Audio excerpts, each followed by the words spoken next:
chosen one, I need you to listen to me as if your entire future depends on the next 60 seconds, because in the realm of the spirit, it actually does. Do not let your thumb slide past this frame. Do not let the digital noise rob you of this encounter. That subtle, gnawing panic you felt the moment your eyes cracked open today. That crushing weight on your chest that told you that you are already late, already behind, and already failing. That is not just stress. That is not a byproduct of a busy schedule. It is a calculated, demonic frequency designed to make you run so fast that you trip over the very blessing God has placed at your feet. The enemy knows that if he can keep you in a state of frantic rushing, he can keep you out of the presence of the Almighty. He wants you to skip this video to save time, but God has arrested your attention at this exact coordinate because you are not running out of time. You are running into a divine acceleration. The Creator of the universe is whispering to you right now, be still and know that I am God. He is not calling you to work harder. He is calling you to align better. You see, the atmosphere of your life shifted while you were sleeping. You woke up today operating on yesterday's settings, but you have been moved into a brand new spiritual time zone. If you march into your day without recalibrating your soul right now, you will be fighting a losing battle against an invisible current that is far stronger than your willpower. I need you to do something right now. Not a physical movement, but a spiritual lock-in. Shut out the noise. Visualize yourself stepping out of the whirlwind and into the eye of the storm. This is your briefing. This is where we secure your timeline. Let's be brutally honest for a moment. Think back to that very first sensation this morning, before the world demanded your attention, before you checked that black mirror in your hand. What was that heaviness? It was a tightness in your throat, a spike in your heart rate, even though you were lying perfectly still. Then came the flood. The mental to-do list that felt like a mountain you're expected to move with a teaspoon. The bitter regret about what you didn't finish yesterday. The haunting fear that you are aging, but your dreams are still just ghosts in your mind. A voice whispered to you in the dark, "You are wasting your life. Everyone else is miles ahead. You are stuck at the starting line while the world is finishing the race." And right now, as you hear my voice, you feel a compulsive, itchy need to move, to do, to grind, to fix it all. But hear me closely. Do not leave this video. That impulse to run is the very trap that will keep you enslaved to the clock. If you click away now to be productive, you will spend the rest of this day spinning your wheels in the mud of mediocrity. But if you stay with me until the final word of this message, I am going to hand you 3 specific, diamond-hard keys that will bend time in your favor. I will give you the silent seal to fortify your mornings like a fortress. I will give you the authority decree to command the elements of your day. And finally, we will perform an activation ceremony that locks you into a frequency where you can accomplish in 1 hour what usually takes a month. This is not just content. This is a divine recalibration point. This determines whether you win or lose the next 24 hours. Stay with me, because we need to diagnose that pressure in your chest. The world, in its limited wisdom, calls it anxiety. Your doctor might call it stress. But I am speaking to you as a prophetic watchman. This is spiritual G-force. Imagine you are in a rocket ship sitting on the launch pad. For years, you've just been sitting there, waiting, rotting. Or so it felt. That was the hidden season. But the countdown has hit 0. The engines have ignited, and suddenly, you are pinned back into your seat by an invisible, massive force.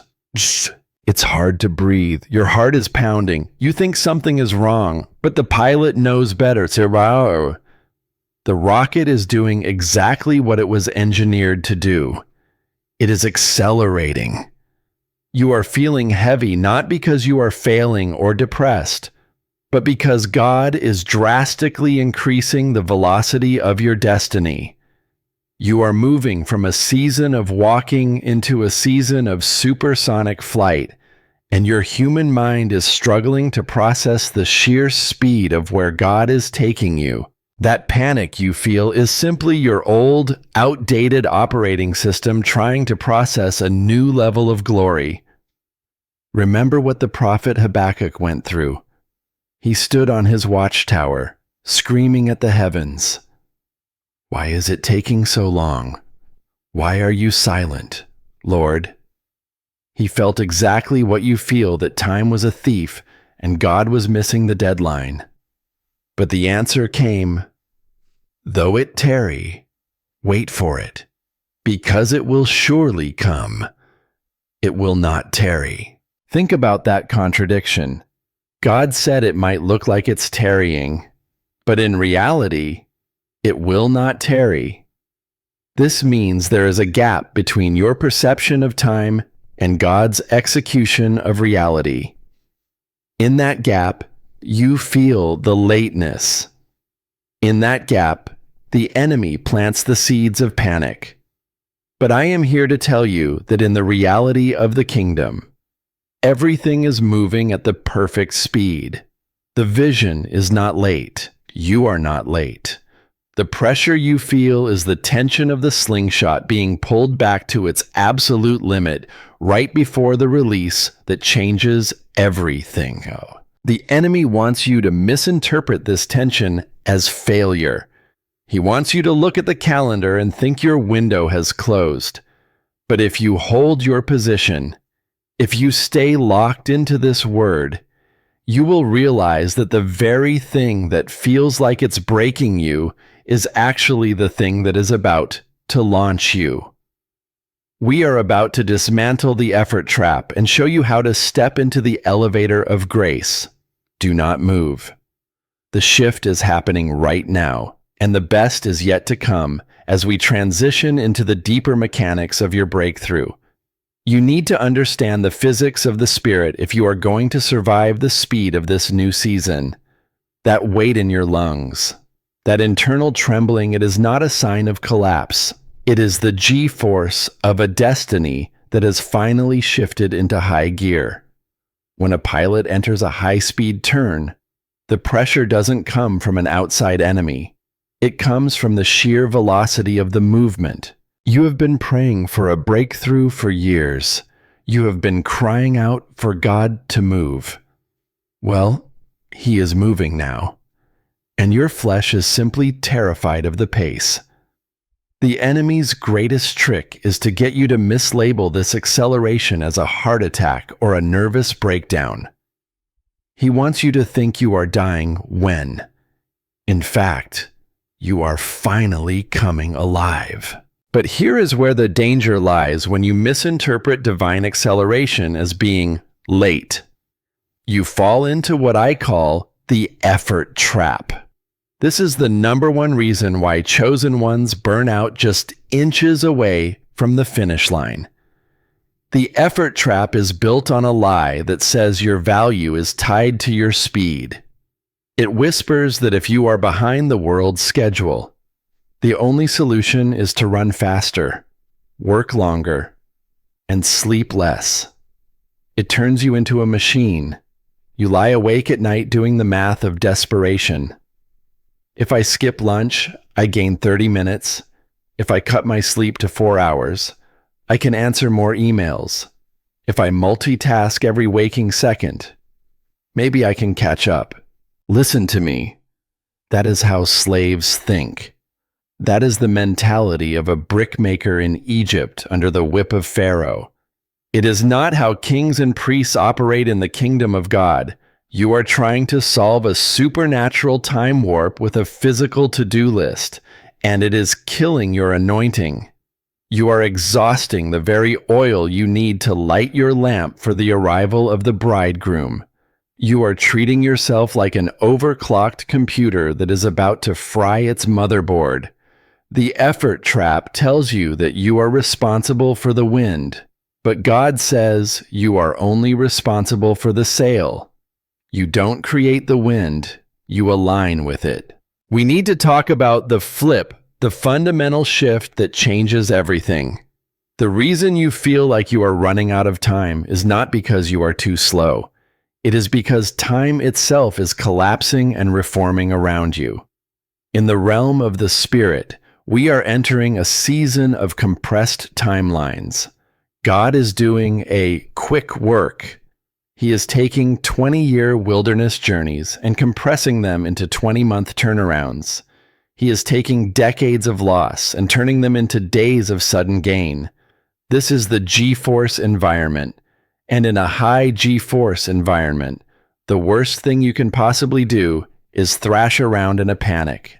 If a fighter pilot panics during a high-speed maneuver and starts fighting the controls, they experience a G-force, induced loss of consciousness. They black out. This is exactly what is happening to you spiritually. You are blacking out. You are losing your spiritual vision because you are fighting the acceleration instead of leaning into the seat of God's sovereignty. You don't need to speed up. You need to align. You need to stop staring at the ticking clock on your wall, which measures Chronos, the relentless, linear, unforgiving passage of seconds, and start looking at the clock in the spirit, which measures Kairos. Chronos is the time of the world. It is the time that steals your youth and tells you that you are too old to start over. It is the time that counts your gray hairs and your empty bank account. But Kairos is the time of the Almighty. It is the appointed time. It is the moment when the vertical line of eternity intersects with the horizontal line of your human life. Chronos is walking up 20 flights of stairs until your legs give out and your heart is screaming. Kairos is the elevator. You step in, you stand still, you trust the mechanism, and in 30 seconds, you are at a height that the stair climbers won't reach for another hour. The reason you feel that intense spiritual urgency today is because your spirit is sensing the elevator doors opening. God is inviting you to step out of the Chronos stairwell of human effort and step into the Kairos elevator of divine grace. This is the acceleration anomaly. When you enter a Kairos window, you achieve results that are mathematically impossible by human standards.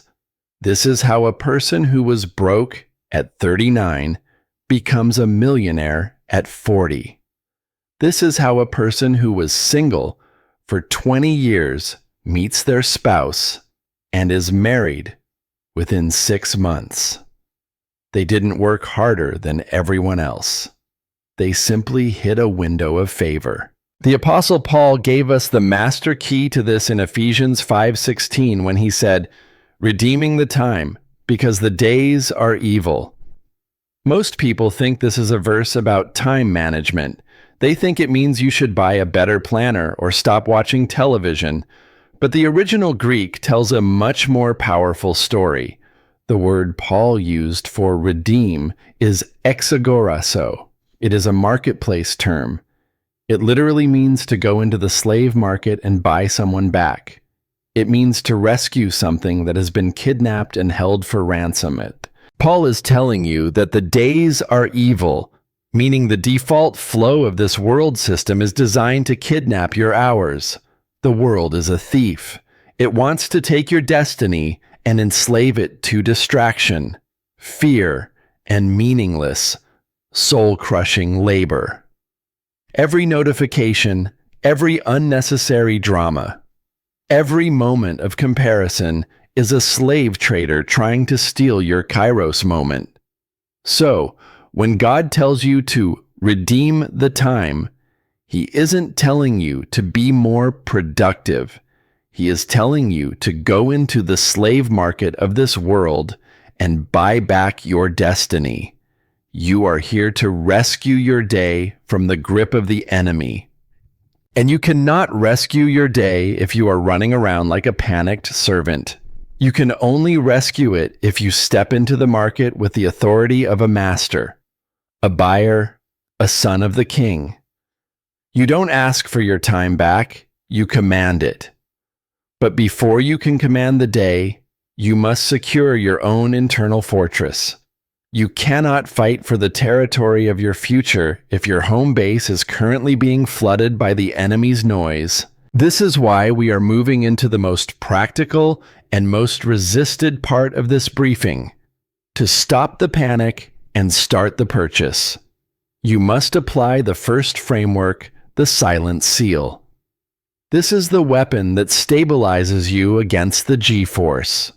It is simple to understand, but agonizing for the flesh to practice, because your flesh is literally addicted to the chaos.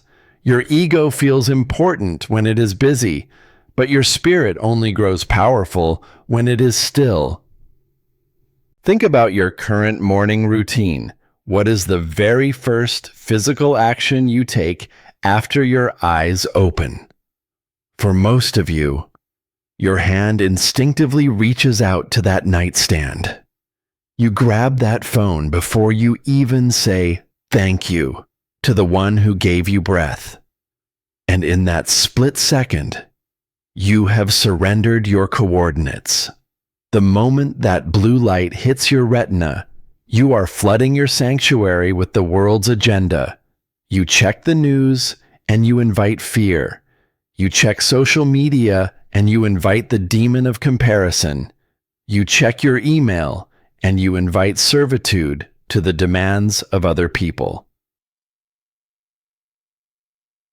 You have opened the gates of your city and allowed the enemy's army to march in before you have even put on your armor. You are starting your day on defense, not offense. You are reacting to the world's Chronos instead of commanding your Kairos. But the silent seal is about to change that. It is about to lock the gate and give you back the keys to your own mind. Because if you don't control the first 15 minutes of your day, the enemy will control the next 15 hours of your life. Stay positioned, because as we move forward, I am going to show you exactly how to build this fortress and why the shadow of irrelevance is the next enemy we must execute to ensure your flight is successful. You are not late.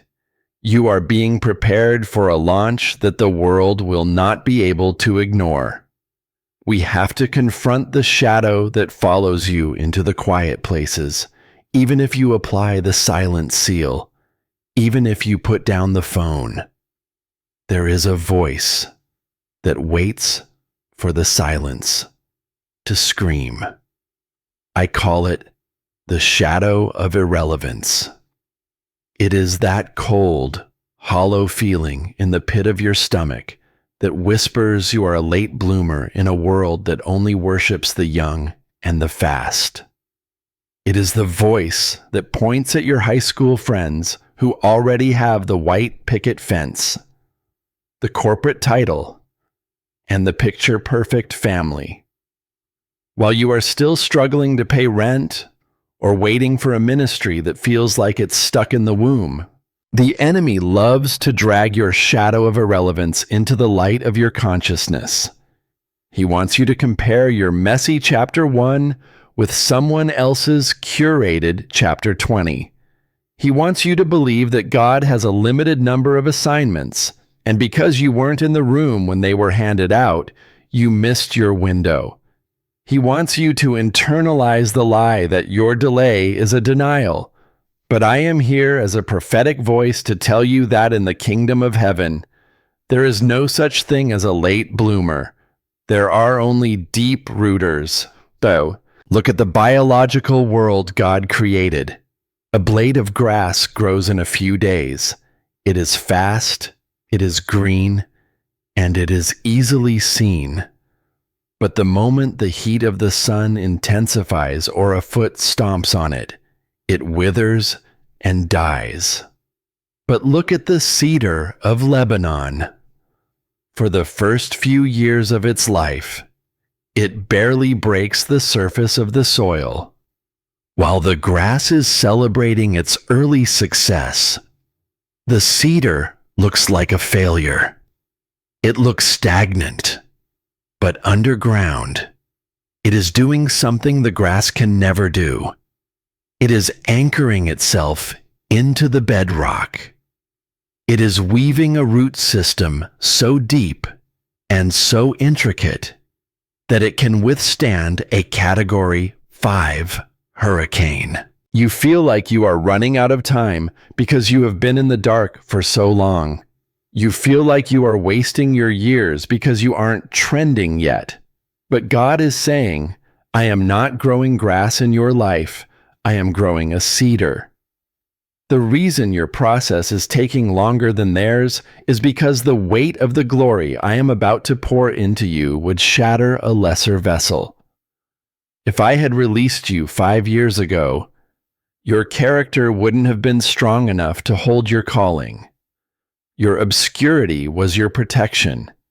Your delay was your distillation. Think about the biblical pattern of the chosen. Look at Moses. He had the DNA of a deliverer from birth.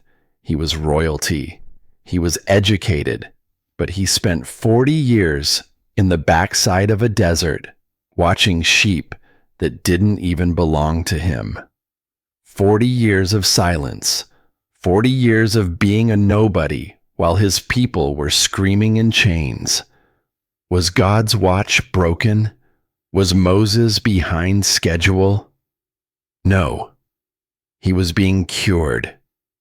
He was being emptied of the arrogance of Egypt, so he could be filled with the authority of the I Am. If Moses had started at 20, he would have led with a sword and failed. By starting at 80, he led with a staff and parted the sea. The shadow of irrelevance whispers that you are a has-been or a never was. But Jeremiah 18 gives us a different perspective at the potter's house. The clay that stays on the wheel the longest is not the rejected clay. It is the masterpiece. The potter spins it. He presses it. He breaks it down. And then, to the frustration of the clay, he spins it again. Why? Because he is making a vessel of honor. Cheap pots are made in minutes. Masterpieces take seasons of pressure. You feel the heat of the kiln and think you are being burned. But God says you are being tempered so you can hold the heavy glory, kavod, that is coming. This is why the silent seal is so difficult to maintain. When you shut out the noise, you are forced to sit with your own insecurity. You have to face the terror that if you stop moving, you will disappear. I remember talking to a woman named Sarah, a high-level executive who felt this exact pressure. She was waking up at 4 a.m., checking emails instantly, terrified that if she disconnected for even 10 minutes, her competitors would move ahead. She was a slave to the Chronos clock. I told her to lock the gate. For 3 days, she fought the itch to check her phone. She sat in the darkness, letting the shadow of irrelevance scream at her. On the 3rd day, something shifted. In the silence, she didn't get a notification. She got a revelation. She received a download from God about a structural flaw in her business that she had been too busy to see for 2 years. That one idea, born in the quiet, saved her company millions and cut her workload in half. She realized she wasn't behind. She was being positioned for a slingshot maneuver.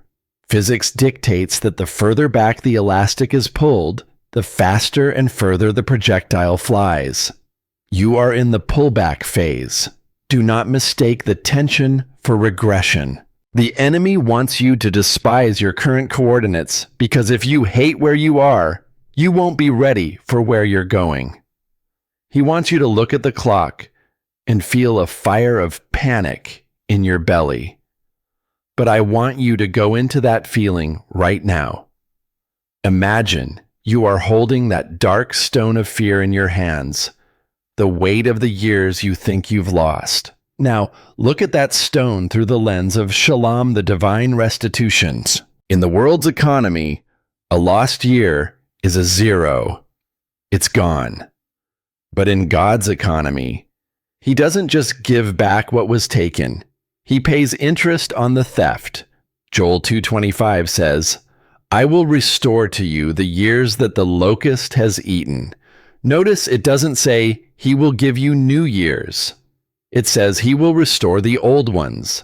He calculates the harvest you would have had if the locusts hadn't come, adds the divine interest of your faithfulness during the trial, and dumps that entire accumulated wealth into your present moment. This is the secret mechanism of the miracle. You aren't just going to catch up. You are going to leap over.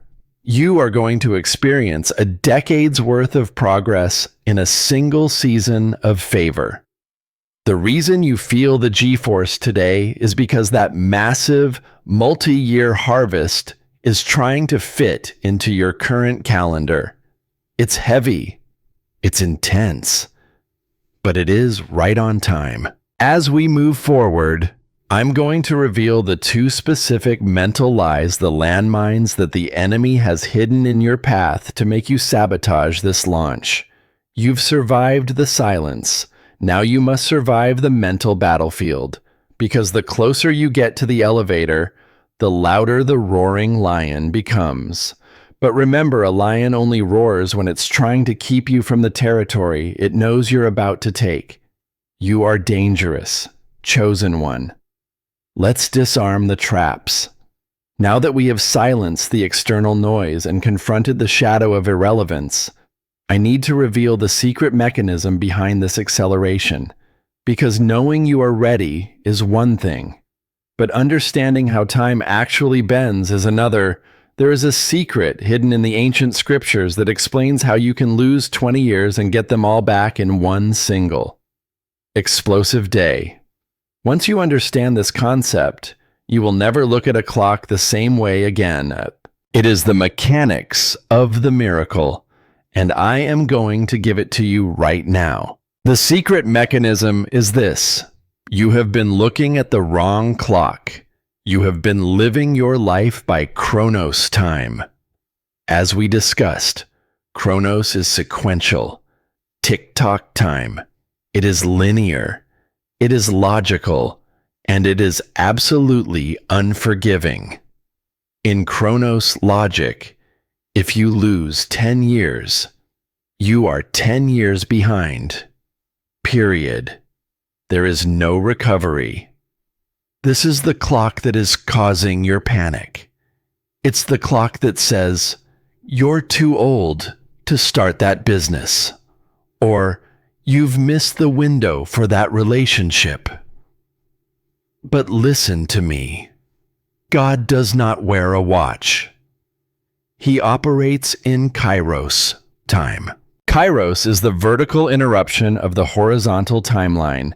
It is the moment where the divine now crashes into your someday, if Chronos is walking up the stairs. Kairos is the elevator. But there is something even deeper here. When you enter a Kairos window, you enter an environment of the acceleration anomaly. This is why you see people who were in obscurity for decades suddenly become global influences overnight. They didn't work 10 times harder in that 1 year. They simply stepped into a different dimension of time. I have biblical proof of this mechanism, and it's hidden in a verse that is often quoted but rarely understood. Joel 2:25. I will restore to you the years that the locust has eaten. I want you to look at that again. God does not say He will give you more money to make up for the years. He doesn't say He will give you new opportunities. He says He will restore the years. In the realm of physics, a lost year is gone forever.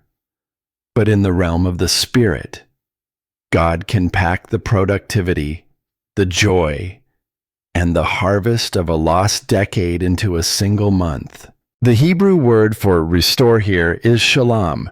It is the root of shalom, which we often translate as peace, but in a legal and marketplace context. Shalom means to make whole by paying restitution. In ancient Hebrew law, if a thief stole one of your sheep, he didn't just have to give back that one sheep. He had to give back 4. He had to pay interest on the theft. So when God says, I will shalom your lost years, He is not hitting a rewind button to make you 20 years old again. That would be useless. Instead, He is calculating the interest on everything the enemy stole from you. He is looking at the 3,650 days the enemy robbed you through depression, through that toxic relationship, through that failed business, or through that season of wandering. He calculates the harvest you would have produced if you had been healthy and focused. Then, He adds divine interest to that sum and dumps the entire accumulated payout into your present season. This is the physics of redemption. The locusts ate your time, but they could not eat your harvest because your harvest was stored in the bank of heaven. And now, because you stayed faithful through the delay, because you didn't curse God in the wilderness, He is releasing a decade's worth of blessings in a single window of time. This is exactly why you feel the pressure, that heaviness in your chest. It isn't anxiety. It is the weight of a 10-year harvest trying to fit into a 1-year container. It is the G-force of the Kairos elevator shooting upward. You aren't falling apart. You are being filled to capacity with the restitution of God. Stop looking at your age. Stop looking at your peers. Stop calculating how much time you have left based on a human calendar. You are not behind. You are just waiting for the shalom payout. And the sign that the payout is imminent is the very pressure you are feeling right now. The greater the theft, the greater the restitution. If you have lost much, expect a flood. Visualize this with me. This is the spiritual GPS I told you about. Close your eyes for a second. Imagine a map.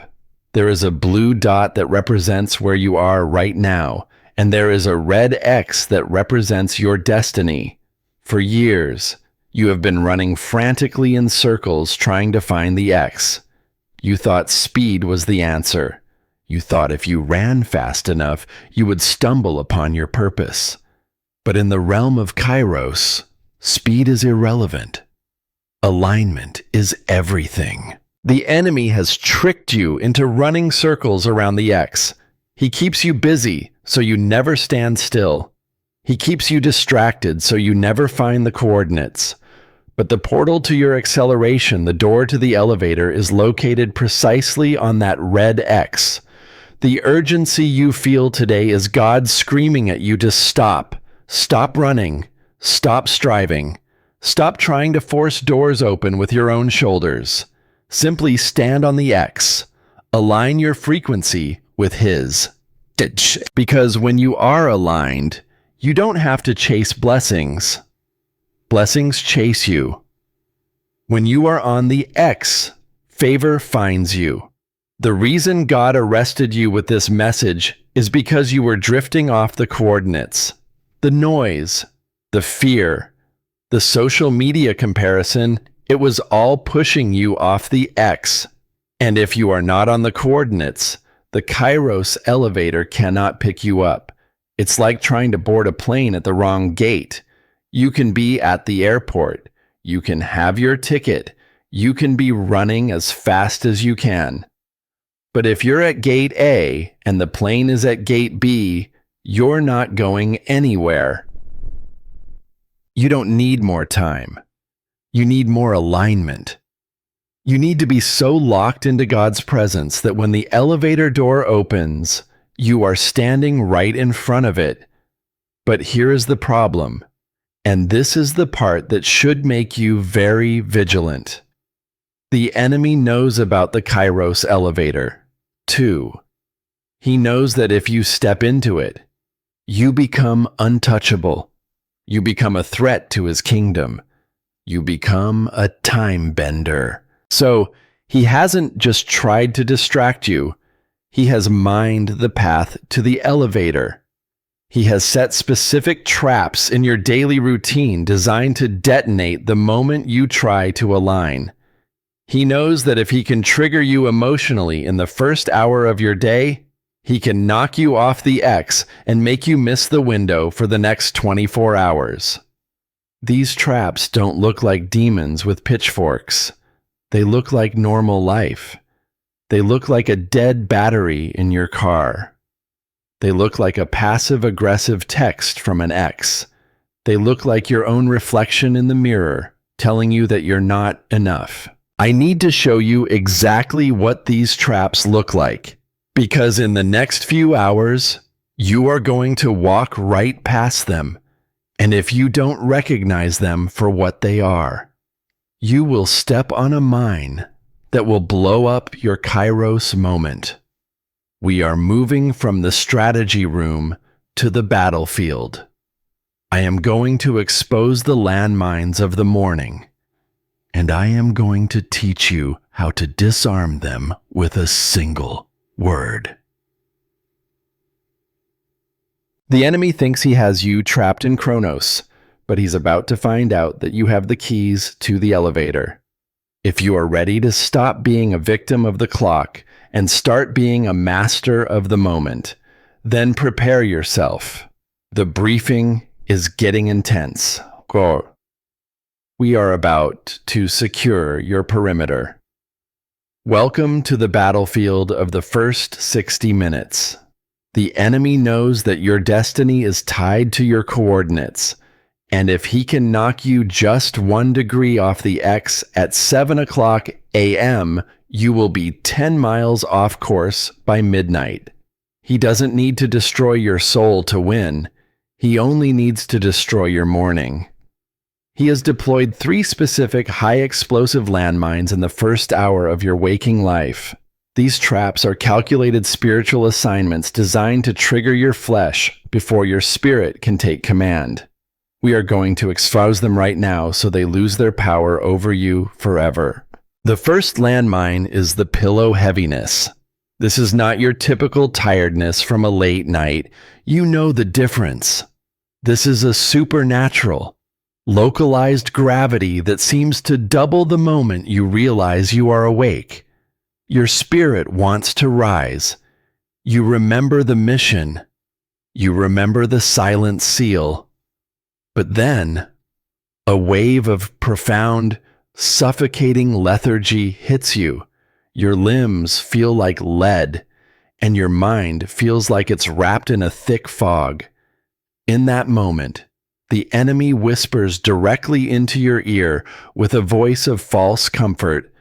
Just 5 more minutes. You're too exhausted to be a world changer today. Your body is weak. You deserve the rest. Start your divine alignment tomorrow when you feel better. Do not negotiate with that voice. That is not your body speaking. That is a spirit of slumber sent to sedate you before you can establish your authority. It is a spiritual anesthesia. The enemy wants you horizontal because he knows that the moment you get vertical and stand on your X, his window of influence shuts tight. When you feel that heaviness, treat your bed like it is made of burning coals. Do not pray about getting up, just get up. Roll onto the floor if you have to. The moment your feet touch the ground, you break the frequency of the slumber. If you agree with weakness at sunrise, you will walk in defeat until sunset. The second landmine is the digital hook. This trap is waiting for you exactly 6 inches away on your nightstand. It is the black mirror. Imagine the scene. The room is still. Your spirit is open and porous because you just emerged from the dream realm, the place where God speaks. You are in your most receptive state, and then you reach out and tap that screen. A blast of blue light hits your retinas, and instantly you are flooded. You see an email about a crisis at work. You see a headline about a war on the other side of the world. You see a social media post of someone else's vacation that makes your life look gray and dull. In that split second, the enemy has successfully injected a virus into your spiritual operating system. He has hooked your attention and dragged you out of the spirit and into the hyper-reactive realm of the flesh. Your cortisol is spiking before you've even brushed your teeth. Your peace is shattered. You are no longer a king commanding his day. You are a servant reacting to the world's demands. This is why the silent seal is your primary armor.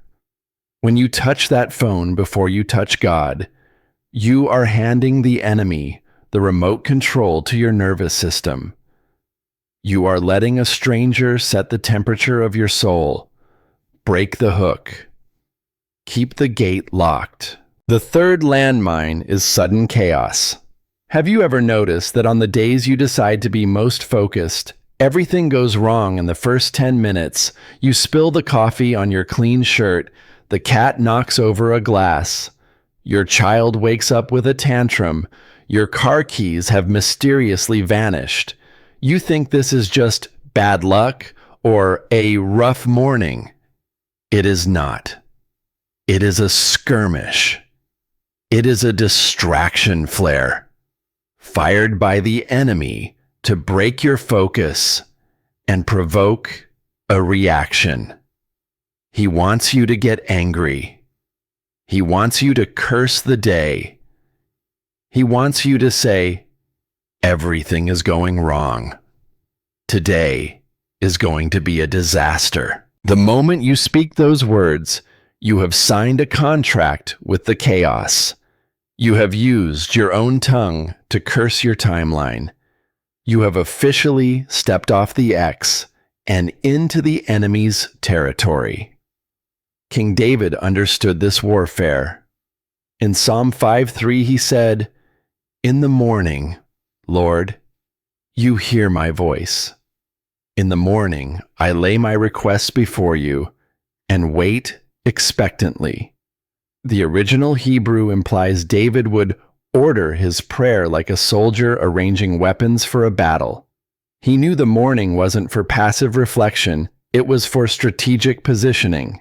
He secured his perimeter before the sun was fully up. So, tomorrow morning, when the pillow feels like it's made of lead, recognize the attack and rise anyway. When the phone screams for your attention, let it scream your king is waiting for a briefing. When the coffee spills, do not curse. Laugh. Laugh at the enemy's desperate attempts to rattle you. Tell him, I see you, and it's not going to work. My piece is not for sale, and my coordinates are locked. By refusing to react, you remain the master of the atmosphere. But I must warn you, surviving these physical traps is only the first wave. If the enemy cannot stop you with gravity or gadgets, He will move to the high ground of your mind.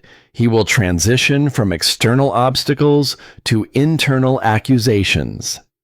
He is preparing two specific mental lies, the comparison sniper and the imposter bomb, to stop you right as you reach the elevator doors. These lies don't sound like a demon. They sound like your own logic. You've cleared the bedroom of landmines, but now we must clear the theater of your mind. Because a chosen one who is vertical but still filled with doubt is just a standing target. We are going into the mental battlefield next, and I'm going to show you how to identify the voice of the stranger versus the voice of the shepherd. Stay positioned. The G-force is increasing because you are getting closer to the launch. You have survived the physical landmines. You got out of bed, you ignored the phone, and you stayed calm when the chaos tried to erupt. You are standing on the X, but don't relax just yet. The enemy is a master of pivoting. If he cannot trip your feet, he will try to poison your brain. He is now moving from the physical battlefield to the mental high ground. This is where the warfare gets subtle, because the traps he is about to set won't look like external attacks. They will sound like your own internal monologue. They will feel like logical conclusions. The first mental sniper shot he fires is the comparison trap. This usually happens right when you are starting to feel a sense of alignment. You are sitting in your silence. You are focused. And then, out of nowhere, an image flashes in your mind. It's that person from your past, or that influencer on your feed. You see their highlight reel. You see the house they just bought, the award they just won, the perfect life they are displaying. And the enemy whispers, "Look at them. They are God's favorite, not you. Look how much faster they are moving. You are over here trying to align while they are actually achieving. You're just playing house while they're building empires." Listen to me. Envy is a demonic anchor.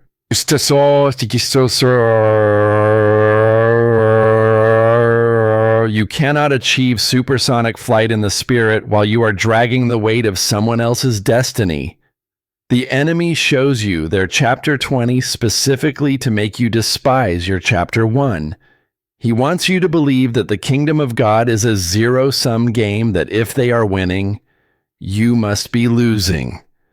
But that is a lie from the pit of hell. Their success is not your failure. Their speed is not your delay. When you fall into comparison, you are essentially telling the Creator that He made a mistake with your coordinates. You are abandoning your ex to chase a ghost. When that image of someone else's success hits your mind today, do not look away in bitterness. Stare it down and say out loud, "Good for them. My turn is coming." That one sentence disarms the sniper. It cuts the wire. You are acknowledging that God is a multiplier, not a divider. If He did it for them, it is proof that He can do it for you, but He will do it on your coordinates, not theirs. Stop trying to run someone else's race with your shoes. It will only give you blisters and a broken heart. But there is a second, more lethal trap waiting in the shadows of your mind: imposter syndrome. This is the heavy artillery. It doesn't attack your speed. It attacks your identity. It waits until the exact moment you are about to step into your purpose, right when you open the laptop to write, right when you walk into the boardroom, right when you prepare to minister. Then it screams, "Who do you think you are? You are a fraud. You're just a broken person with a messy past pretending to be a chosen one. Everyone is going to find out that you don't have a clue what you're doing. You're not qualified for this level of glory. This voice is designed to make you shrink. It wants you to retreat into the safety of mediocrity. It wants you to stay small, so you stay quiet. The Apostle Peter warned us about this when he said, "The devil walks about like a roaring lion, seeking whom he may devour," in the original Greek. That word for devour is katapino, which means to swallow whole, to drown, to make something disappear. The enemy doesn't just want to bite you. He wants to swallow your confidence so completely that your calling vanishes from the earth. But here is the secret the enemy doesn't want you to know. The lion only roars when he is afraid of what you are about to become. He doesn't roar at the people who are sleeping to him. He doesn't waste his breath on the people who are heading in his direction. He only roars at the ones who are standing on the X. He only roars at the ones who have the potential to damage his kingdom. If you are hearing that voice telling you that you're a fraud, take it as a divine compliment. It means you have treasure inside you that the enemy is desperate to keep buried. He doesn't attack empty vaults. He only attacks the places where the gold is stored. The intensity of the accusation is the direct indicator of the magnitude of your anointing. If the enemy is screaming that you are nothing, it's because he knows that with God, you are everything. You have to learn to translate the enemy's lies. If he says you're weak, it's because he sees your strength. If he says you're late, it's because he sees you're about to leap. You must refuse to let his roar drown out God's whisper. Remember David, the young shepherd. When he stood before Goliath, do you think he felt like a giant? No. He was a teenager with a sling. The logical voices in the camp were telling him he was an imposter, that he was just a kid looking for attention. But David didn't listen to the camp. He remembered the lion and the bear in the secret place. He knew that his qualification didn't come from the king's armor, but from the king's anointing. Your past mistakes, your lack of a degree, your messy background, none of those things disqualify you in the kingdom. In fact, God often uses the unqualified to shame the wise. So, when the imposter bomb goes off in your head, don't try to argue with it using your own resume. Don't try to prove you're good enough. You're not, none of us are. Instead, point to the one who chose you. Say, I may be broken, but I am chosen. I may be imperfect, but I am anointed. I am not here on my own authority. I am here on a briefing from the throne room. When you lean into your identity as a son or daughter of the king, the imposter voice has no choice but to bow. You have cleared the physical minds, and now you have disarmed the mental snipers. You are standing tall on your coordinates. You are vertical. You are silent, and you are secure. The atmosphere is primed. The G-force is at its peak. You are now ready for the final piece of the puzzle, the verbal technology that will actually launch the rocket. It's time to move from defense to offense. It's time to stop surviving the enemy and start commanding the day. 2. Next, I am going to teach you the authority decree. I am going to show you how to use your voice as a weapon to slice through the remaining resistance and force the Kairos elevator to open. Your words are about to become heavy with the substance of heaven. Get ready. Chosen one. The launch is seconds away. We have secured the fortress of your mind and cleared the physical perimeter. You are standing on the X, vertical and vigilant. But standing still is only the preparation for the launch. Now, We must engage the engine. You cannot fight a spiritual war with just positive thoughts or silent meditation. In the kingdom of God, nothing happens until something is spoken. You need a weapon that doesn't just defend, but dominates. It is time to move from the passive beggar mentality to the commander mentality. It is time to utilize the authority decree. I want you to understand a fundamental truth. Kings do not beg. A king does not go to the edge of his territory and ask the invaders if they would mind leaving. A king does not hope the laws of his land are obeyed. A king issues a decree, and the entire weight of his kingdom moves to enforce it. Most Christians pray weak, watery prayers that are full of maybe and if it be thy will. They are essentially asking God to do what he has already given them the authority to do. But you are a chosen one, a royal priesthood, a king and a priest of the Most High. Your voice was designed to be a rudder that steers the ship of your destiny, the atmosphere of your morning, the tension, the resistance. The delay does not respond to your tears or your complaints. It only responds to your authority. We see this principle in Job 22:28. You will also decree a thing, and it will be established for you. The original Hebrew word for decree is gazar. It doesn't mean to speak a polite request. It literally means to cut, to divide, or to slice through something solid. When you issue a decree, you are taking the sword of the Spirit and slicing a path through the static of the enemy. You are cutting a hole in the Chronos timeline so the Kairos elevator can descend. You must stop talking to God about how big your mountain is and start talking to the mountain about how big your God is. Real authority is not loud. It is heavy. It doesn't need to scream because it knows it will be obeyed. Think about a judge in a courtroom. He doesn't have to shout to get order. He simply taps his gavel and speaks a sentence.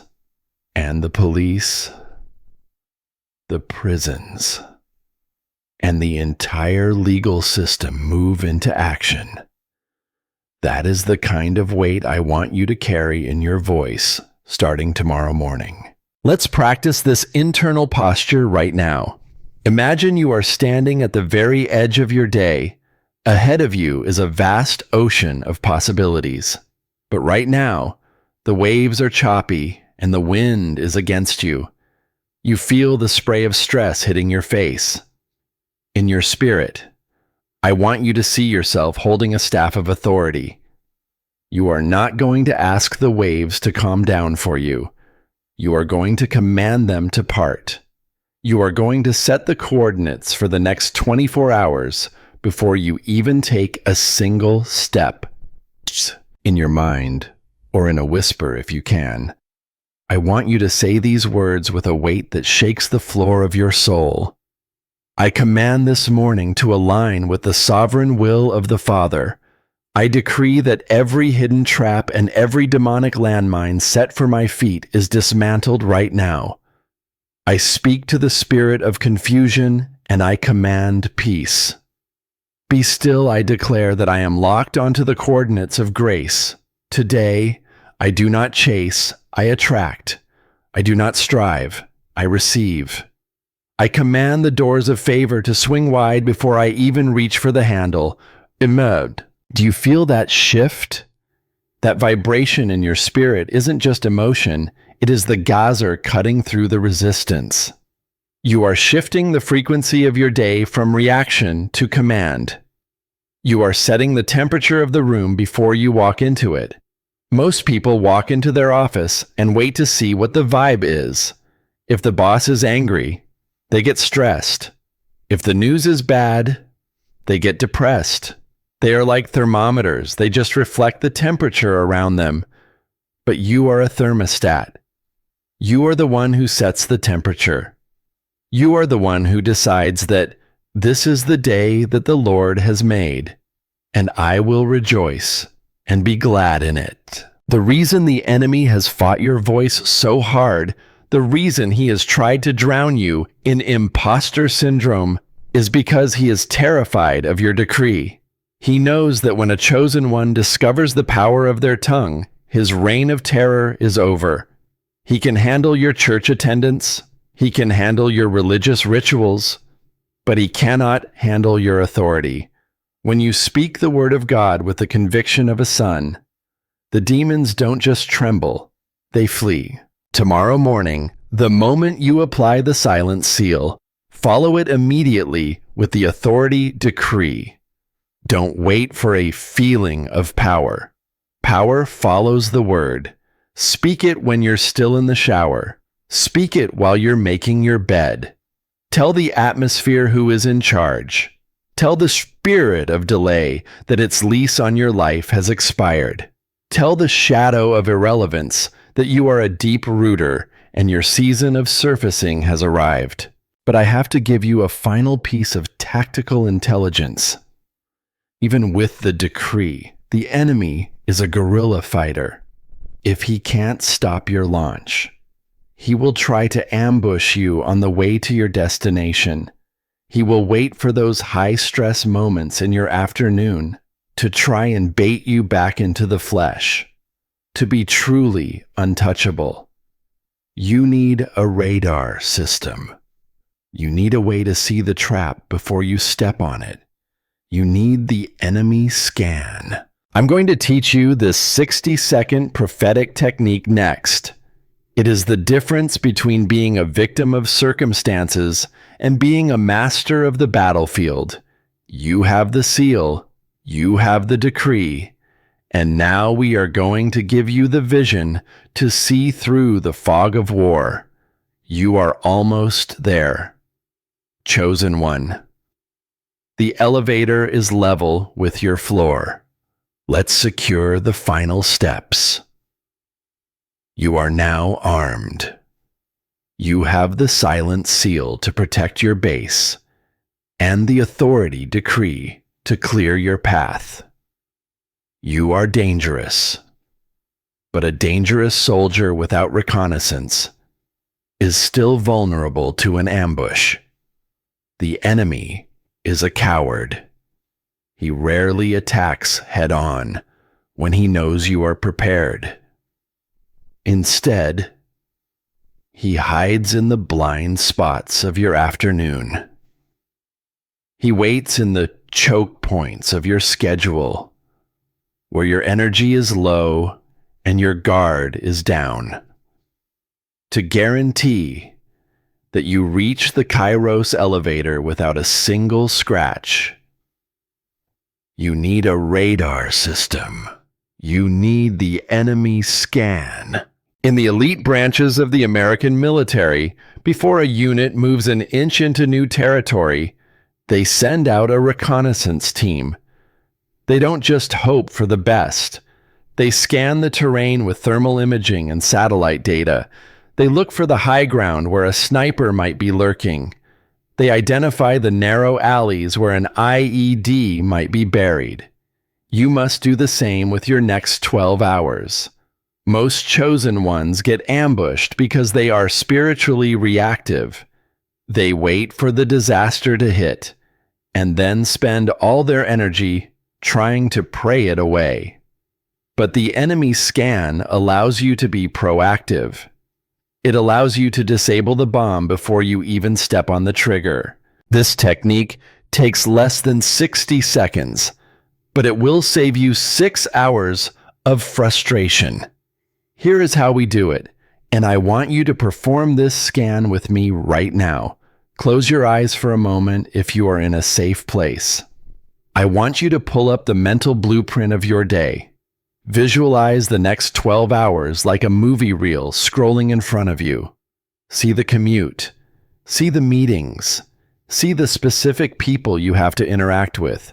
See the tasks that are looming over your head like dark clouds. As you scroll through this reel, I want you to look for the red flags.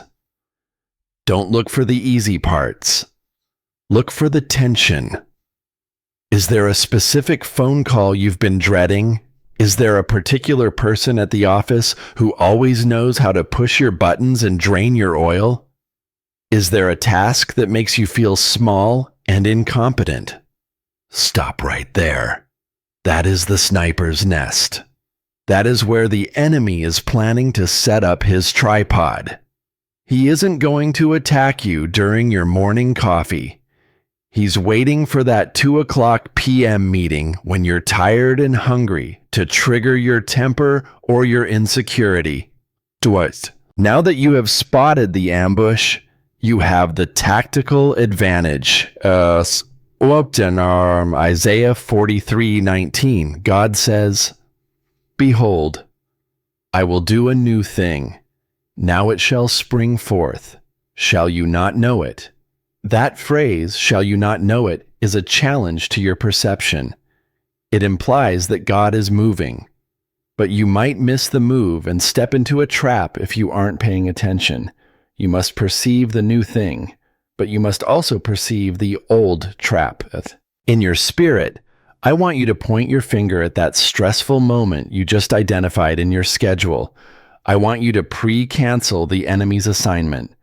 Say this in the theater of your mind. I see you. I bind the spirit of strife in that 2:00 p.m. meeting right now. I release the shalom of God into that phone call before I even dial the number.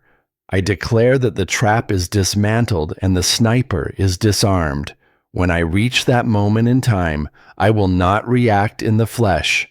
I will rule in the spirit. So that is how you win the war. You win the 3 p.m. battle at 7 a.m. When you finally walk into that meeting and that person says that snarky comment, or when that crisis erupts, you won't spiral. You will simply smile to yourself. You will think, I saw this coming 4 hours ago, and I've already settled it in the throne room. Because you refused to take the bait. The enemy has no hook in you. You remain on the X. You stay in the flow of the Kairos elevator. The enemy scan is about taking back the high ground of your day. Most people live in the lowlands where they can't see what's coming until it hits them. They spend their lives being tossed around by the waves of circumstance. But a chosen one lives on the mountain. From the mountain, you can see the storm while it's still miles away. You can see the enemy's movements before he even begins his march. You are no longer a victim of bad luck or random coincidences. You are an intentional architect of your own reality under the guidance of the Holy Spirit. Understand this.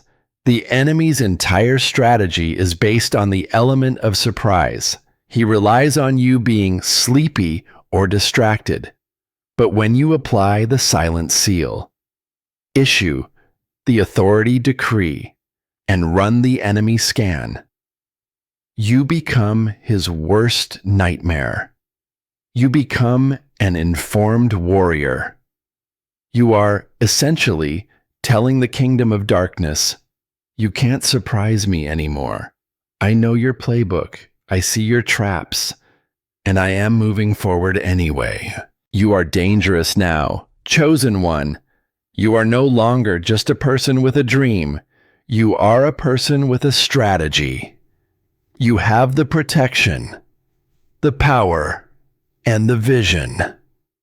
But there is one final thing we must address before we reach the peak of this acceleration. We've talked about the G-force and the restoration. But I need to show you what the landing looks like, because when God launches you into this new season of favor, the world is going to react. People are going to be shocked by your sudden rise. They are going to wonder how you achieved 10 years of progress in 10 months. I'm going to show you how to handle the glory without letting it go to your head or letting the critics pull you down. We are going into the final phase of this briefing, the prophetic timeline. I am going to tell you exactly what you can expect to see in the next 24 hours, the next 7 days, and the next 30 days if you hold your coordinates. The elevator is reaching the top floor. The view is about to change forever. Stay positioned. You have the seal, the decree, and the radar. You are no longer a victim of time. You are a master of the moment. And because you have positioned yourself correctly on the X, I am going to prophesy to you exactly what is going to happen in your life over the next 24 hours. This is not a vague maybe. This is the result of spiritual law. When a chosen one aligns their frequency with the Creator, the physical world has no choice but to rearrange itself to match that alignment. This is your prophetic timeline. In the next 2 hours, as you move away from this video and into your routine, you will feel a sudden, sharp resistance. Do not be alarmed. The enemy is a sore loser, and he will try one last-ditch effort to test your resolve. He will send a distraction flare, perhaps an annoying text, a piece of bad news, or a sudden flare-up of that old insecurity. He wants to see if your decree was just words or if it was weight. In the past, this would have sent you into a spiral. But this time, you are going to feel a strange, supernatural detachment. You will look at the distraction. You will recognize the enemy scan results. And you will smile. You will realize that you expected it. And because you expected it, it has no power to trigger you.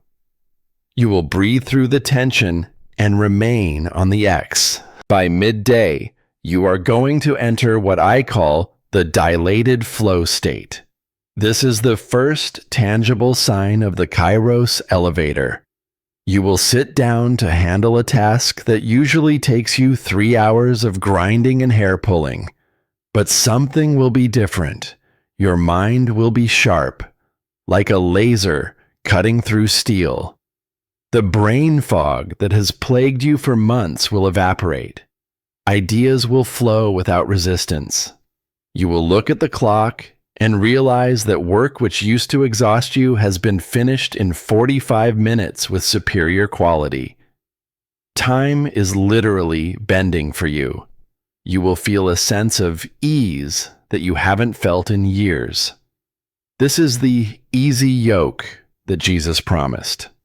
You are finally working with the wind of the Spirit instead of trying to blow the sails yourself. By late afternoon, you will experience the frequency of attraction because you are no longer radiating panic or lack.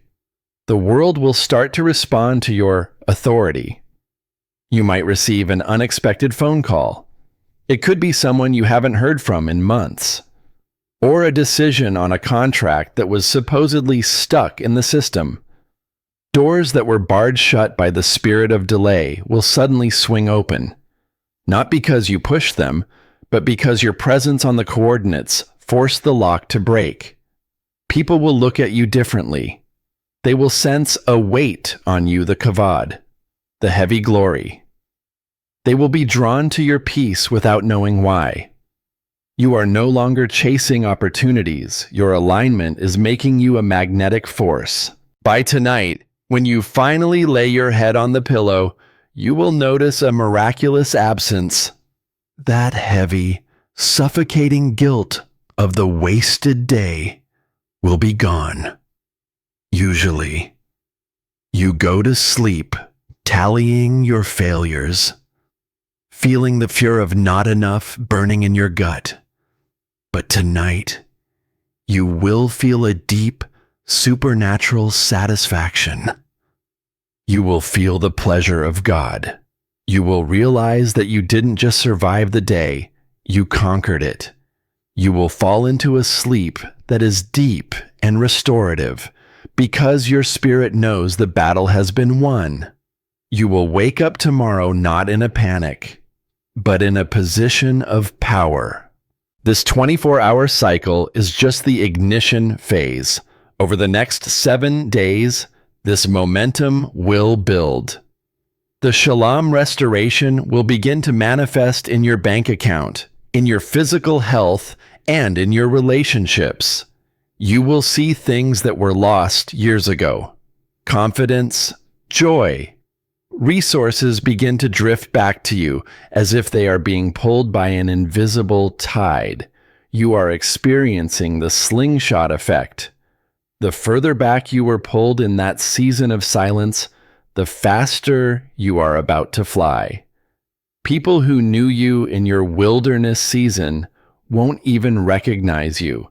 They will ask, "How did you do it so fast?" And you will simply point to the But listen to me, chosen one. Knowledge alone is not enough to maintain this flight. We have gathered the weapons, and we have seen the map. But we must now perform the final activation. We must seal these truths into your very DNA, so that when you close this video, the devil cannot steal the seeds.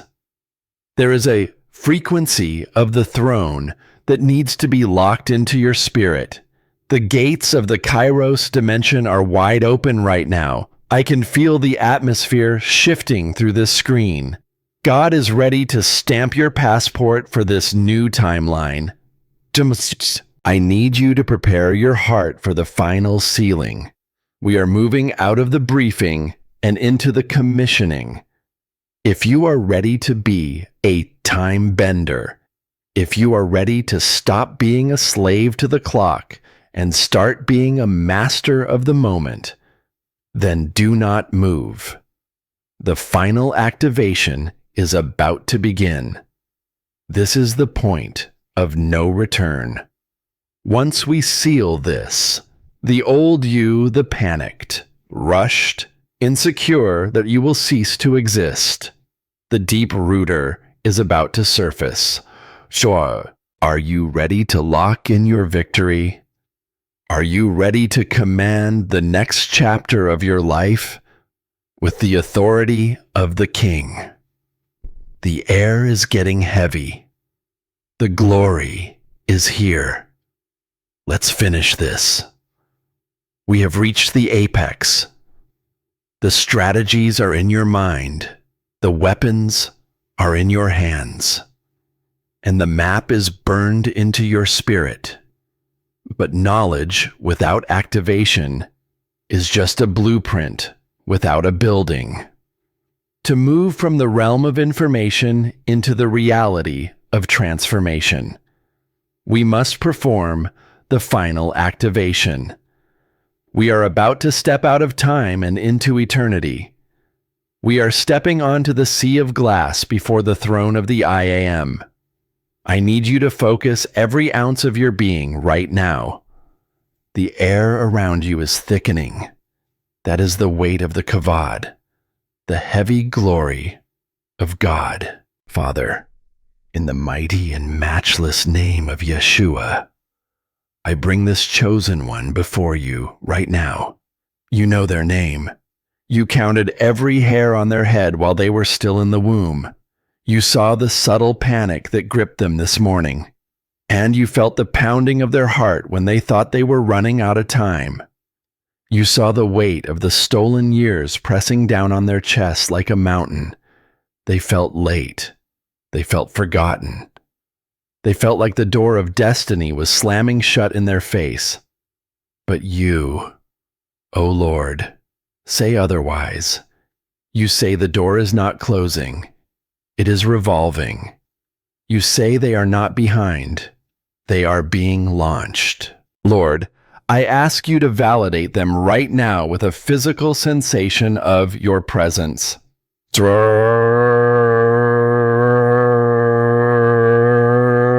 Let a wave of peace that passes all understanding wash over them from the top of their head to the soles of their feet. Let them know, once and for all, that the isolation they felt was not a prison, it was a palace of preparation. You hid them to heal them. You silenced them to sharpen them. You delayed them so you could distill their character until it was pure gold. And right now, by the authority of the prophetic office, I declare the quarantine is over. I begin the sealing process over their life. I place the silent seal over their mornings. From this day forward, I decree that their ears are tuned to the frequency of heaven before they ever hear the static of Babylon. I station a spiritual guard at the gate of their mind. No weapon of distraction formed against their focus shall prosper. When the world screams for their attention, they will have the supernatural power to say no. They will keep the gate locked until they have had their briefing with the king. I sanctify the first 15 minutes of their day as holy ground. I seal the authority decree in their mouth. I break the spirit of begging and the spirit of timidity off their tongue right now. I release the roar of the Lion of Judah into their throat. From this moment, their words are no longer empty containers. They are heavy with the substance of faith. When they speak, the atmosphere must rearrange. When they command the day, the elements must obey. I decree that their voice has become a sword that cuts through the Chronos and opens the Kairos. Asa. I turn now to the enemy. I speak to the spirits of harassment that have been assigned to this chosen one's morning hours. I bind the spirit of slumber. You can no longer pin them to the bed with the weight of guilt. I bind the digital hook. You will no longer steal their eye gate. I bind the spirit of comparison. You will no longer anchor them to someone else's timeline. I command every demonic landmine and every mental sniper to be dismantled and cast into the dry places. This chosen one is now untouchable. Lord, activate the Shalam mechanism. I speak to the years the locusts have eaten. I speak to the wasted decades, the lost opportunities, and the delayed promises. I command a sevenfold restitution to begin manifesting in their life this very hour. I declare that the harvest of 10 years is being compressed into the next 10 months. I release the G-force of divine acceleration. Let the elevator rise. Let the doors of favor, which no man can shut, swing wide open. I declare financial alignment, physical healing, and mental clarity. The brain fog is gone. The coordinates are locked. The X is visible. Tus, chosen one, look at me. You are no longer who you were when this video started. You have been recalibrated. You have been commissioned. You have been time-bended. The mantle of authority is no longer hovering in front of you. It is on your shoulders. It is heavy. It costs everything. But it is the only way to rule. You are a deep rooter who is finally surfacing, and the world is not ready for the magnitude of what is about to break forth from your life. Do not apologize for your power. Do not look back at the stairs you used to climb. The elevator is moving, and it only goes up from here. The agreement is made in heaven. The contract is signed in blood. The seal is set in fire. In the name of Yeshua, the King of Kings. Go. Command your day. Rule your world. Stand on your X. It is done. It is finished. Amen. You have just received a divine briefing that most people will never hear. You have moved from the panic of Chronos into the power of Kairos. But remember, the enemy hates a person with a plan, and he hates even more a person with a decree. As you step away from this moment, the atmosphere around you has already changed. You might not see it with your physical eyes yet, but your spirit knows the truth. The weight you felt is gone. The direction you lacked is now clear. You are standing on the Kairos, and the next 24 hours are yours to command. This story we have walked through today is not just a message, it is a blueprint for the rest of your life. The lesson is simple but profound.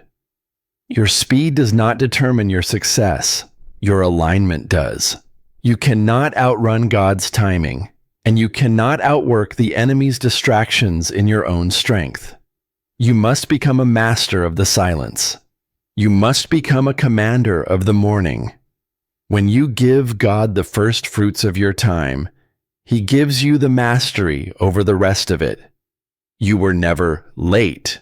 You were simply being loaded for a launch that will echo through generations. If this message resonated with the deep places of your soul, if you felt the G-force of the Spirit as we spoke, then I want you to anchor this moment right now. Do not just walk away and let the noise of the world drown this out. If you are ready to stand on your X and command your morning, if you felt the power of this word, then comment 999 below to seal this activation in the digital realm. Let it be a testimony that you have stepped into your Kairos season. If you feel there are areas where I can improve this content to make it even more impactful for your journey, please press 0 or leave your honest feedback. I value your perspective as a fellow traveler on this path. And finally, if you want to ensure you never miss a briefing from the throne room, subscribe to this channel and turn on the notifications. Your support gives me the fuel to keep bringing these strategies to the remnant of the chosen ones. We are in this together. Now go forth and rule. The elevator is at your floor. Step in.